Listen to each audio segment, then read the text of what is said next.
All right, we're going to keep talking about topic 2 today, and probably Friday as well.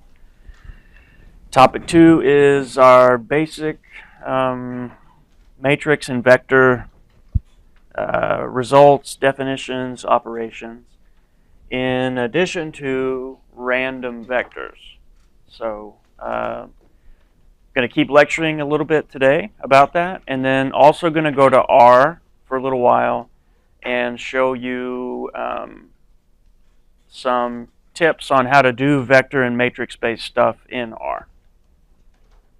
So I have topic2.pdf off of eCampus, and then I also downloaded from the scripts folder on eCampus. If you go to scripts, there are a couple of folders inside there. Internet's really slow. So there is a data-specific folder, and there's a topic-specific folder. Data-specific is going to be .r files that are specific to data sets that we'll play with. So when we go to the Baseball Hall of Fame data, for example, if you want to see my code for working with those data, it'll be in the data-specific folder. In the topic-specific folder will be scripts that I've written that are specific to our notes. There's a topic 2 script, for example.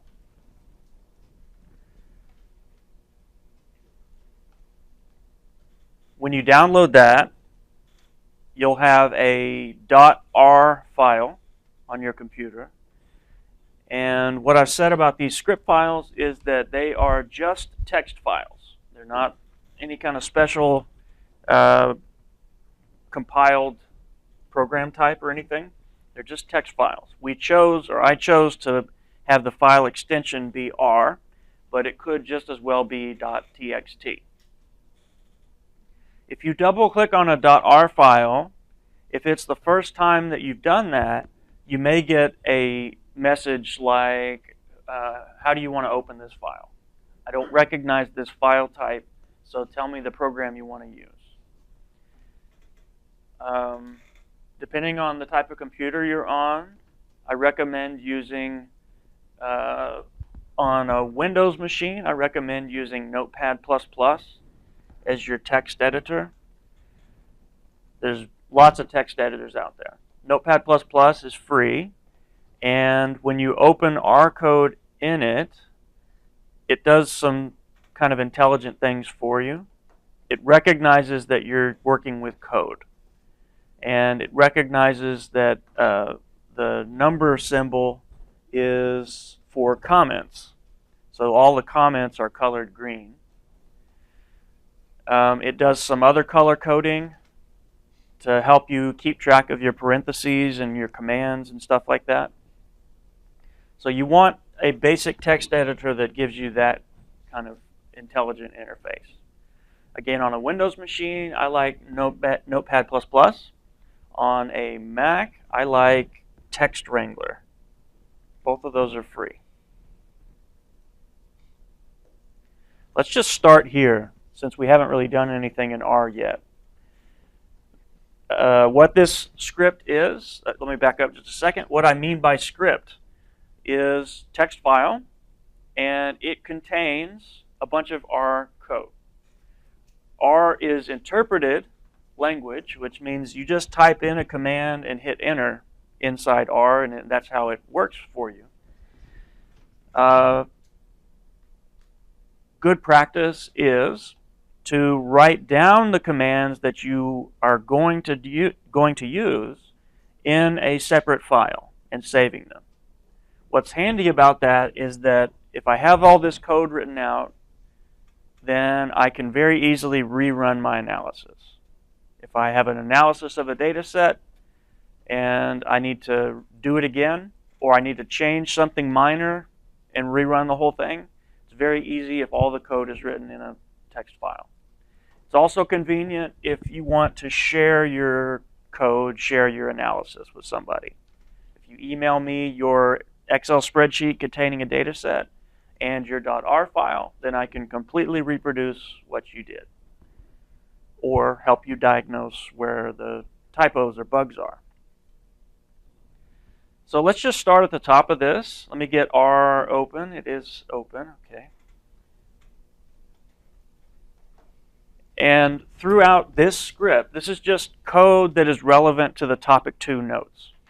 Topic 2 is vectors and matrices and vector arithmetic and transposes and inverses and determinants and all that.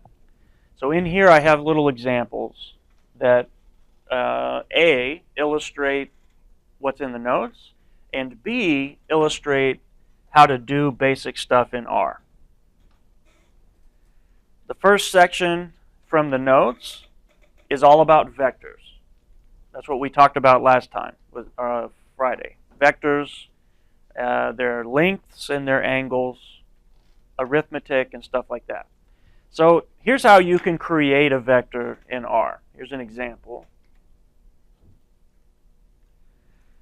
What I'm doing in these two commands here is creating two objects called x and y.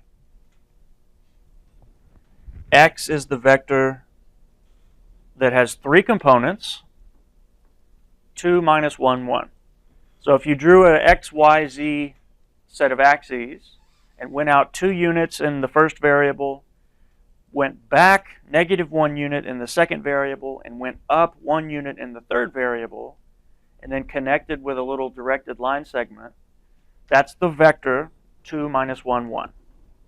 And to create a vector in R, you can use the concatenate function, C.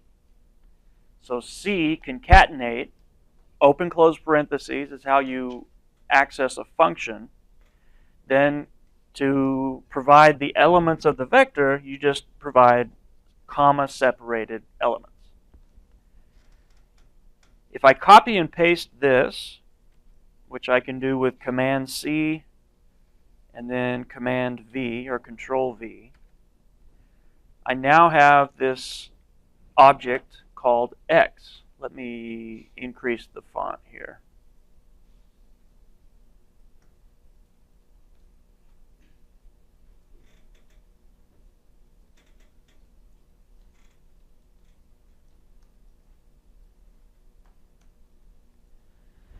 So now there's an object called X. If you're familiar with DOS prompt or Linux command prompt terminal style interfaces, you know about asking of your computer what files are available. If you navigate to a folder on your computer, and in Linux, if you say ls, it lists the contents of that directory. There's a similar functionality in R. If I say ls, it's like, tell me what objects we have right now. Currently, the only object that R has defined to it, other than the built-in ones that come with R, the only object that I've created in my session is called X.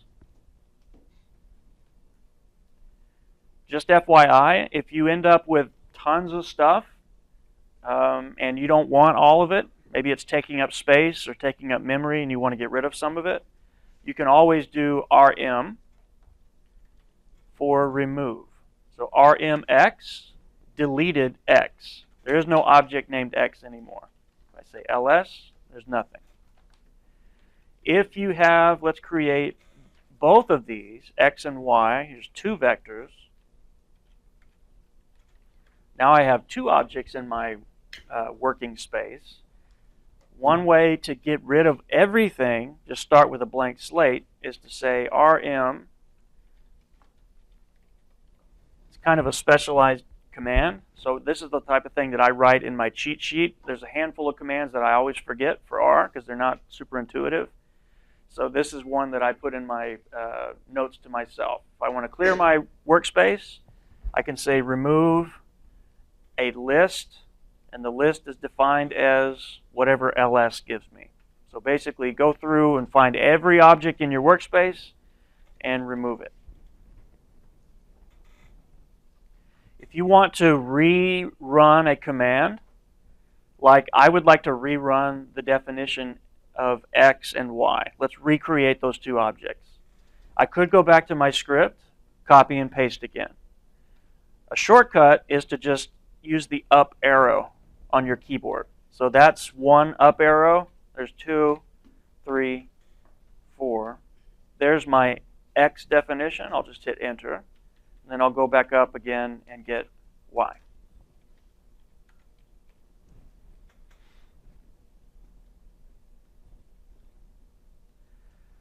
All right, so basic stuff we can do with vectors. We saw in the notes, we can do arithmetic. In particular, you can add two vectors as long as they're the same dimensions. And you can multiply a vector by a scalar.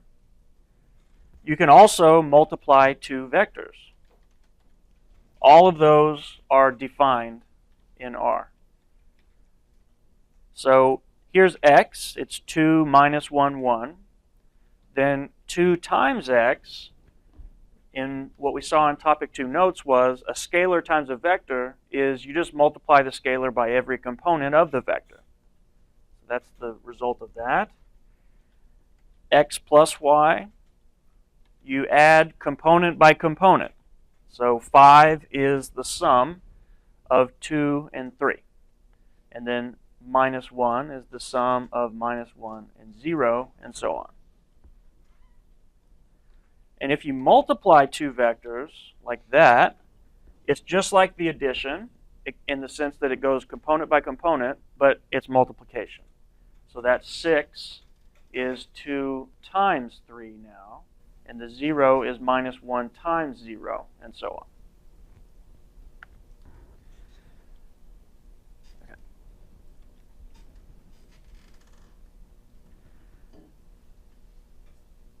This little section is an illustration of what we saw in the notes. Let me open up the notes real quick about lengths of vectors.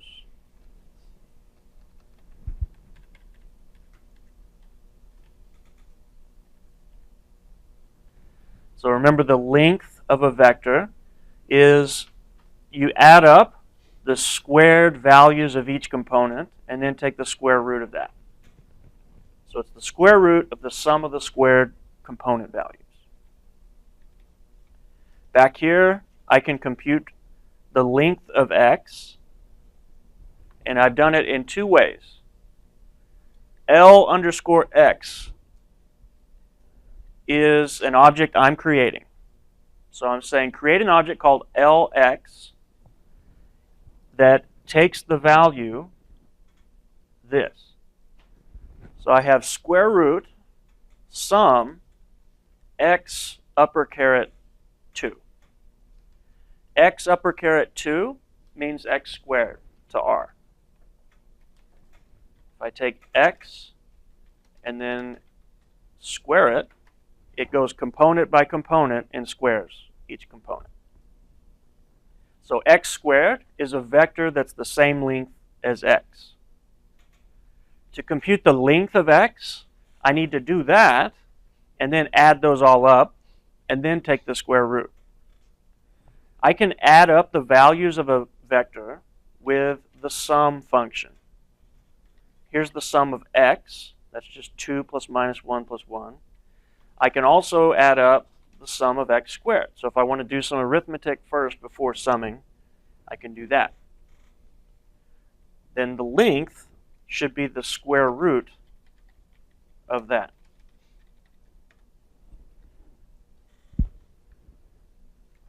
Let's just make sure that that computes correctly. I'm going to create Lx 2.44949. An equivalent way to compute that is here. And this is good for you to be comfortable with. If it's not comfy yet, look at it, and with practice, hopefully it will become comfy. Let me go to our whiteboard real quick.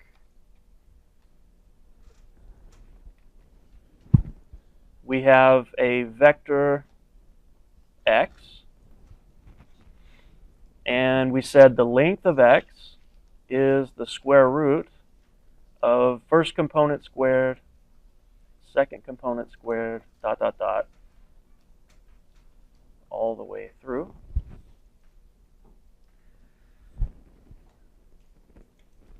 We also defined in our notes, and hopefully you're familiar already with, the inner product or the dot product. So we could do the dot product of x with another vector like y. X transpose y is the way we write that. I could also do the dot product or inner product of x with itself. That's like taking x1, x2, dot, dot, dot, xp. Remember that every vector for us, unless otherwise indicated, is a column vector. So if I say x transpose, that reorients it to be a row vector. X transpose x visually looks like this then. This is x transpose, that's x.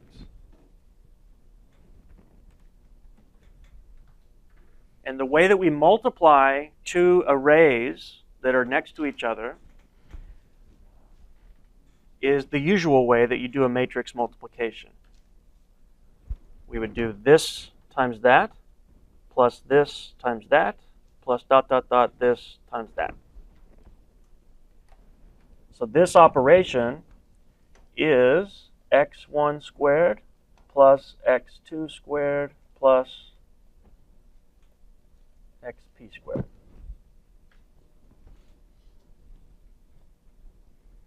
Which is the guts of the length calculation.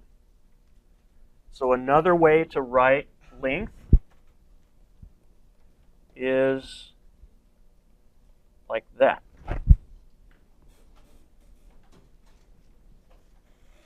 And that's what I have in the second line.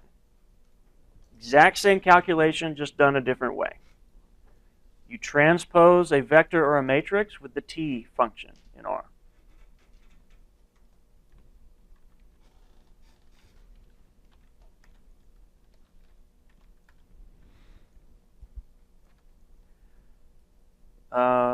Here's another way of computing the length of y. And here is a couple of calculations that illustrate what's in the notes about what's the length of a scalar times the vector. So this is the length of 2 times x. The result in the notes is that the length of 2 times x is just 2 times the length of x. This illustrates that with a direct calculation. I didn't talk about angles. We might return to that later if we have time. But in the interest of time, let's keep moving. Linear independence. There was a question on the discussion board about linear independence that I thought was good. Let's revisit that material here. Linear independence, if you have a set of vectors, x1 through xn, they are linearly dependent if there is a linear combination of them that will equal the 0 vector, where the coefficients of that linear combination are not all 0. Another way to say that is those vectors are linearly dependent if at least one of them is a linear combination of the others. And a special case of that is if one of your columns, one of your vectors, is equal to another one, or equal to another one times a constant, or divided by a constant. That type of redundancy is what linear dependence reflects. And it's going to cause problems for us when it comes to data sets. If I have an Excel spreadsheet and I've got multiple columns that represent different variables, if the variables are linearly dependent, we're going to have trouble computationally. So here's an example. This is the example from the notes. Let's see if I go one slide over. I think this is this example. 2 minus 1, 1, 3, 0, 1, 1, 0, 2. Exact same thing. These are linearly independent. If I define these in R, the question about linear independence is, can I find a solution to this without resorting to C1, C2, and C3 all equal to 0? So one way to ask that is to try to solve the collection of linear equations. We essentially have 3 equations and 3 unknowns, and we want to ask, is there a solution to these? If there is, then we have a problem. When I say you don't have to know how to do this particular function right now, just take my word for it, this function is solving a set of equations. It's asking, go find the coefficients C1, C2, and C3 that make this be true. And the only solution it came back with, there's a unique solution, and it is you have to put all the C's equal to 0. That does not reflect redundancy or linear dependence. Yes? What's the rep 0, 3, 4? The solve function essentially says, tell me the equations on one side, and then tell me what they equal to on the other side. So this is putting together the equations by column binding the 3 vectors. x1 goes in column 1, x2 column 2, and so on. And then all those equations are equal to 0, 0, 0 on the right. So this is repeat 0 3 times.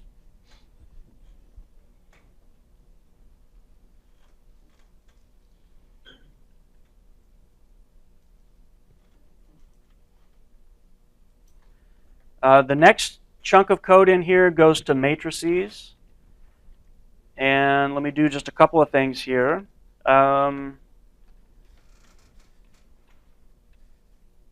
Here's one matrix that we have in our notes. A is a 3 by 2 matrix. That means 3 rows, 2 columns. If I wanted to code that into R, here's one way I could do it. A is the object that's defined as, I create a matrix. One way to create a matrix is with the matrix function.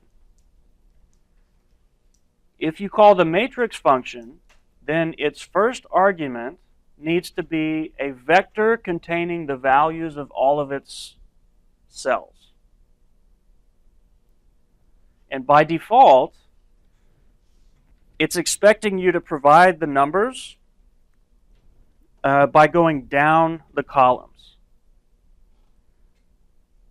So this matrix that I'm about to create, in order to create it with the matrix function, I need to give it the vector that goes 2, 0, 4, 3, minus 2, 1. So create a matrix using these 6 numbers, and then the other thing that I need to tell it is what are the dimensions of the matrix. Did I want that to be a 6 by 1 matrix, or a 3 by 2, or a 2 by 3, or what?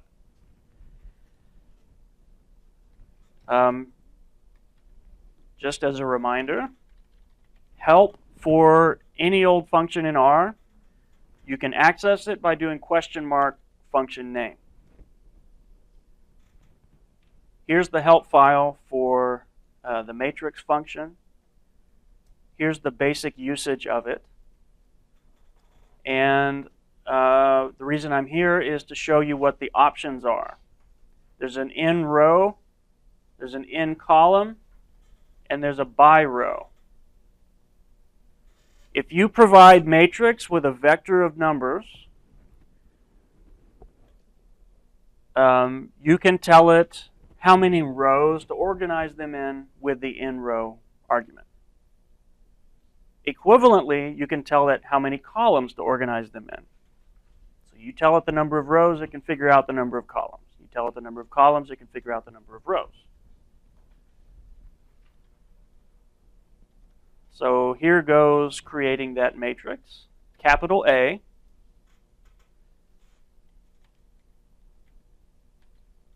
Now I have an object named A. That's the same as the matrix in the notes. A couple of things I can do with A. I can ask for the dimensions. What are the number of rows and what are the number of columns? So that's 3 rows, 2 columns. I could ask to look at just the second row, first column. If you want to subset a vector or a matrix, you use square brackets. So you say variable name, in this case A, and then in order to say, but I only want to look at this subset of it, you use square brackets. And the general format is, if it's a 2-dimensional array, you need to tell it something to indicate which row or rows, and then comma, something else to indicate which column or columns. For example, if I wanted to look at second row, first column, that's the way I could do it. 0. Suppose I wanted to look at all of the second row.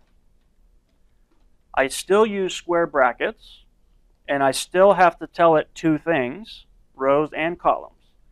But the way I specify all of the columns is by just leaving that second entry blank. So there's the second row. I can similarly specify a single column. Here's the first column. And then you can do some other things that end up being pretty handy, like suppose I wanted to see everything but the second row. That's saying all columns and show me the rows, all of them except the second one.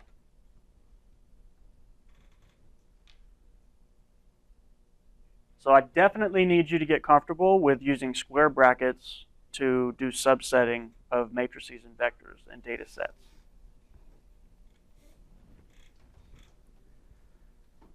All right, I won't go through all of these, but basically the basic arithmetic and stuff that's in the notes for matrices, like multiply by a scalar, add 2 matrices of the same dimensions, multiply 2 matrices, is all in here.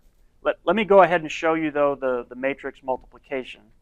So in addition to A, I'm going to define a matrix B. This is the same matrix that's called B in the notes. So A is 3 by 2, and B is 2 by 2. They are not the exact same dimension. But we can multiply them if we order it as A times B. You can multiply 2 matrices if the number of columns of the left-hand operand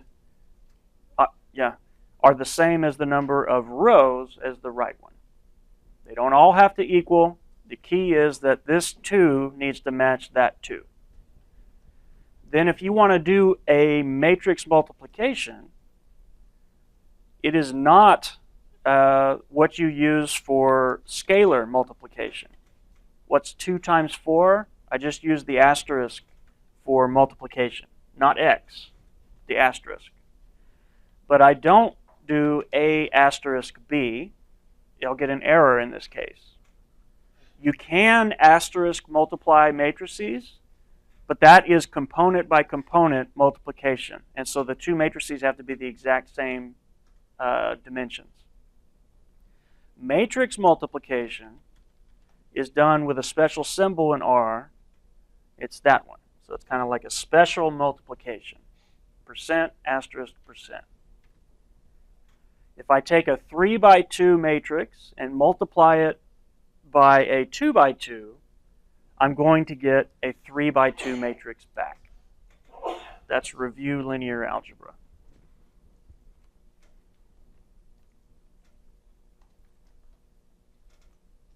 I have some examples of other operations using vectors and matrices. Okay, so let me see if I can get through a few more slides for us. I'd like to have topic 2 done by the end of the week. A square matrix. All that means is same number of rows as the number of columns. We're going to care especially about a particular kind of square matrix. I mentioned this last time.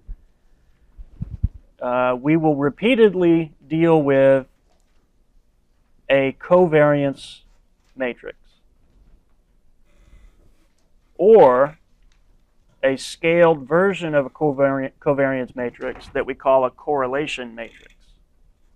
Remember that capital sigma, if you have a random vector that has p elements in it, p different variables that we're going to measure for individuals, the covariance matrix has what in the diagonals? Let's suppose we have 5 variables. For every middle-aged woman in the US, we're going to measure 5 variables, numeric variables. And there's a vector of means, averages of each of those 5. And there's this variance-covariance matrix that's 5 by 5. What is in this second row, second column of that capital sigma? Variance of what? Second variable. Okay, good. The diagonal elements of the covariance matrix are the variances of the individual variables. And so what's in the off diagonals are those covariances that we talked about. If you didn't yet, I recommend that you watch the Q&A video. I spelled out some of this stuff on the whiteboard there, covariances and correlations and such. But in terms of characterizing the variability and the joint relationships, what I'll call structure of a data set, we're going to care a lot about these 2 quantities. Principal component analysis, for example, is take one or the other of those and decompose them into eigenvalue eigenvectors. And that turns out to be very informative for explaining a data set in basically low dimension. These are square matrices. However many variables you have, there's that many rows, that many columns. So square matrix is that. A symmetric square matrix just means that you can flip the upper diagonal over to the lower diagonal and it matches. Mathematically, that means that Aij equals Aji for all I and j. First row, second column is the same as second row, first column. That makes sense when we're talking about covariances because hopefully intuitively it makes sense that the covariance between variable 1 and variable 2 is the same as the covariance between variable 2 and variable 1.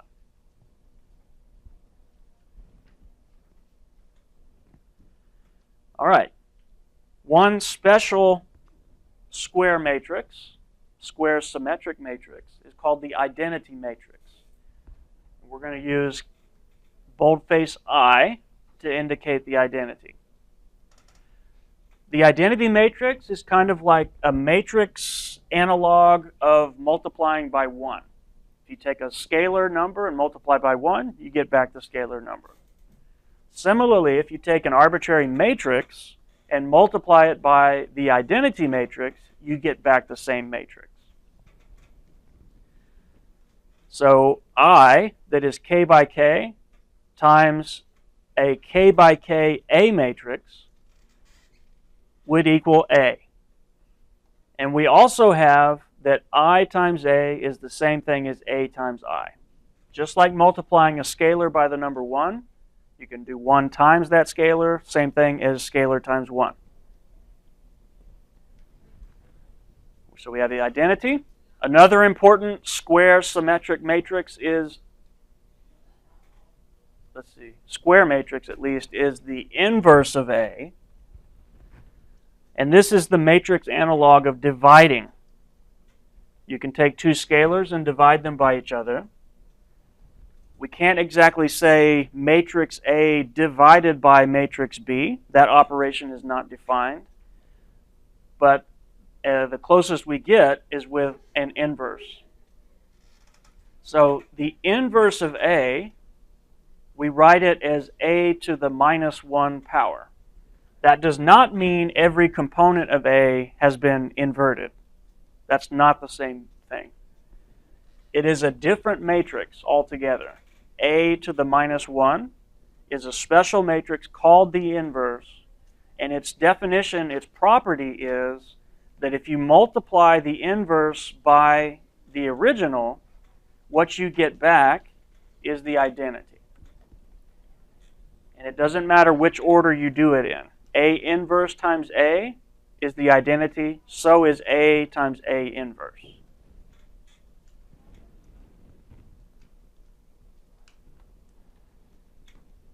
All right, here's an example that you can verify. I have this code in R.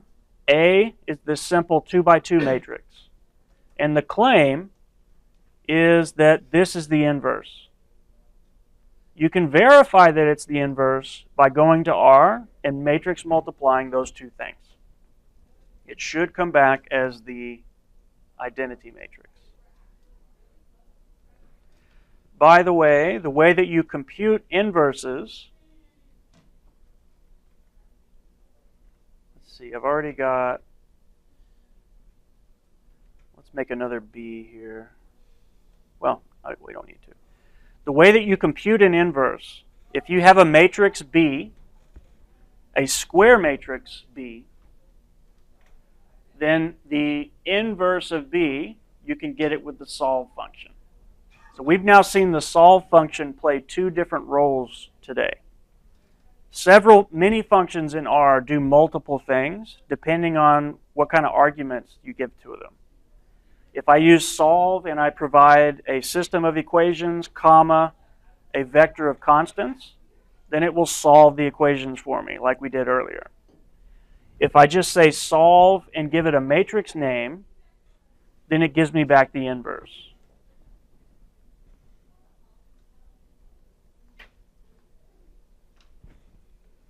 All right.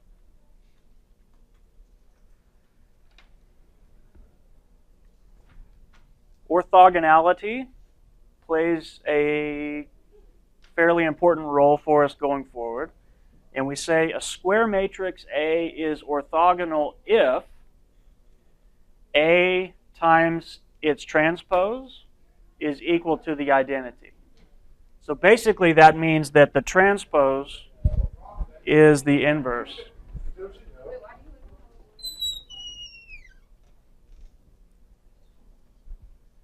So if we have a square matrix whose transpose is its inverse, it's an orthogonal matrix.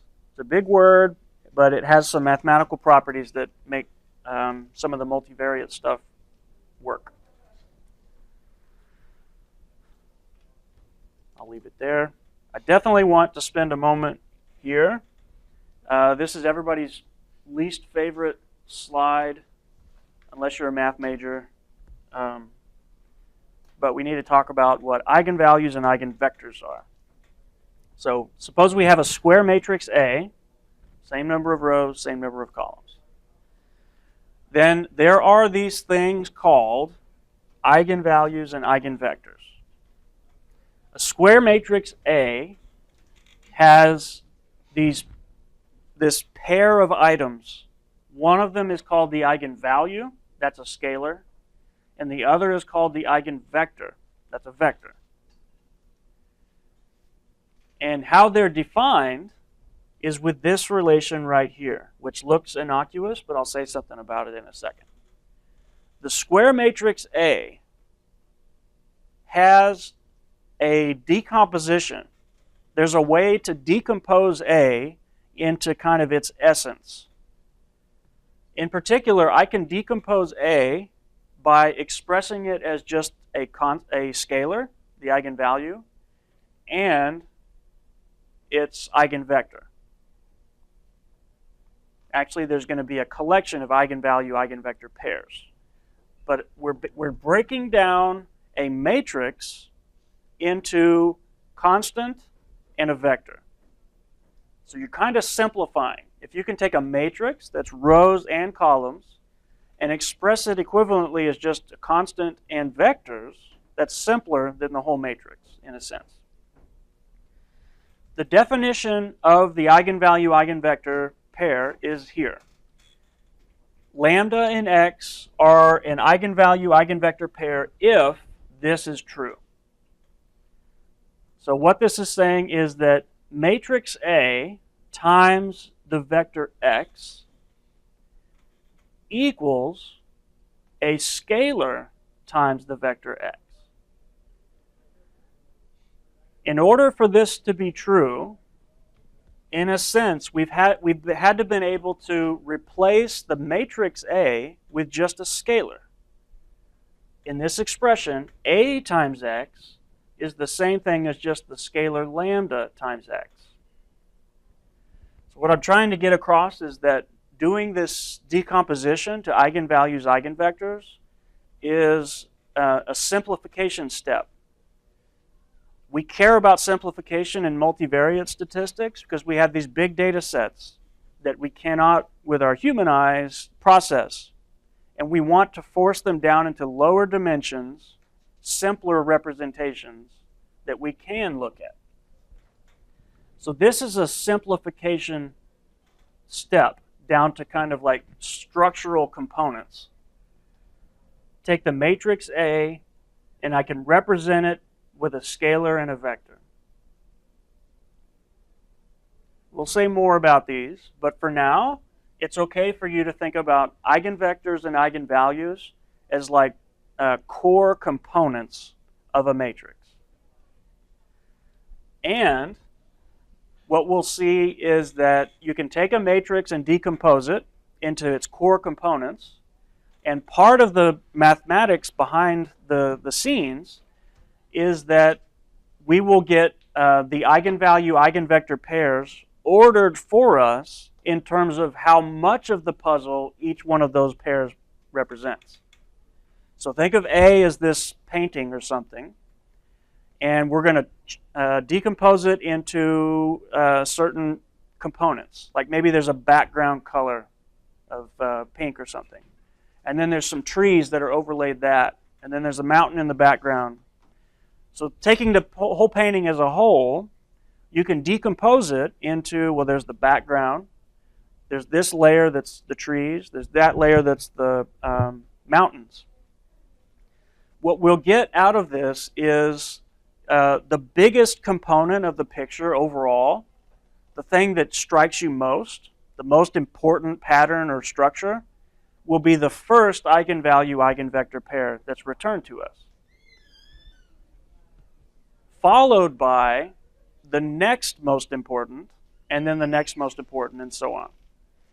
And we'll be able to quantify just how important each of those are. So we'll see examples, but for example, we're going to say, here's a matrix A, maybe it's a covariance matrix. The first eigenvalue-eigenvector pair is such and such, and it explains 70% of the whole original matrix. As in, you can get 70% of the story of the whole data set by just looking at this one scalar and this one vector. I'll leave you with one illustration to think about. When you take digital images, like with your camera, you get these .jpeg files or some kind of image file. And suppose you have a really high definition camera and you take a picture and it's 40 megabytes in size. It's very detailed. You want to send it to your grandmother. You can't send that big of a file over your email. So what you might do is try to format the picture to be a smaller size. And what happens when you do that is some software is going to try to filter out the non-essential pieces.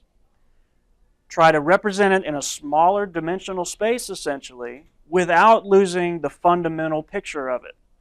If it was a picture of your cat, it should still look like a picture of your cat. Might be a little blurry, but the main characteristics of the picture are still there. Eigenvector, eigenvalue stuff is just like taking a high-def picture and cramming it down into smaller pieces. We're going to get all these puzzle pieces that if you use them all, you can completely reproduce the entire data set. What we're going to be interested in is getting rid of some of the ones that don't account for all that much, the noisy stuff, and just look at the core, most important pieces. I can represent my 40 megabyte picture of my cat with a 4 megabyte picture, and maybe there's a little bit of blurriness, but you can see it's still the cat. Okay. Keep working on your homework. I'll aim to finish topic 2 on Friday, and then hopefully next week we'll get started with some real data and do a little bit of data analysis in R. Okay, thanks.